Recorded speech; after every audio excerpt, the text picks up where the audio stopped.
Okay, from Anna's Workshop, I find it interesting the aspects in which I was surprised at how able I was to communicate using movement, because that's not a medium that I use very often. I'm also not a person that's particularly susceptible to reading body language and things like that, so although apparently I give a lot of it off.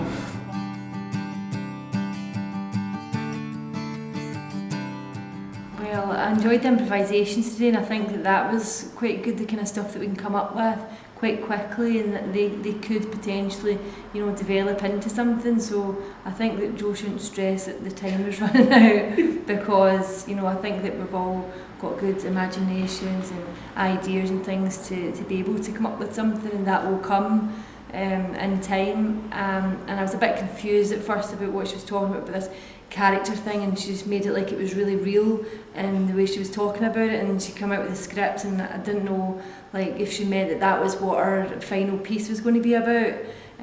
But now I just get that it's about bringing a character to the rehearsal room, which I actually really like the idea of.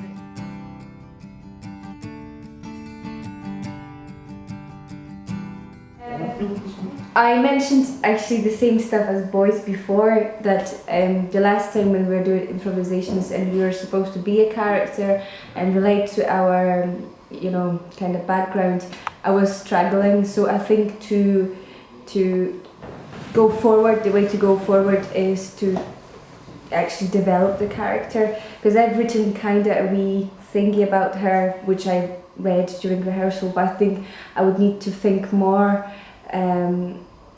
about her past and everything, just to know her better. I think there's a real sense of that's what it was, community and blood being thicker than water and all the rest of it, and there's a real sense of ownership and not necessarily fighting to all speak at the one time, but wanting to actually make sure that your voice is heard and that your input is sort of factored into anything that's created. I think it was quite tough going to Singapore, and I suppose my own personal reflection is you do have to let go and trust that your co-collaborators, if you truly respect them as co-collaborators, they have to evolve the vision on their own. Really happy with the work that everybody's done, with the filming, with Anna, with Martin, with Gavin, with Paul. I think they've worked very hard and I think put their own stamp on it, and it's actually a truly touching moment. Quite emotional, oh my god, I'm getting emotional. When actually you're trying to test out whether equality and egalitarian theatre can really materialise, and when your co-collaborators actually take the lead, it's very hard. I'm going to try and make this different from all my other video diaries. I'm not going to use the word progression, I'm not going to say well done, I'm not going to say I love it, what I do. and I'm glad that Joe does finally trust us. Thank you, everybody.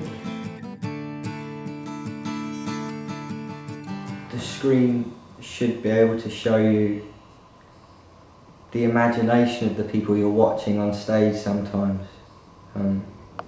Perhaps something that you don't normally get to see on stage.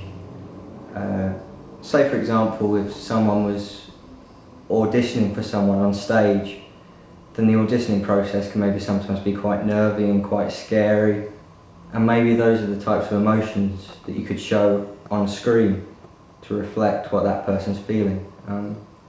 But I think there's certainly room for a more kind of abstract approach to what can be on screen as to what's going on stage.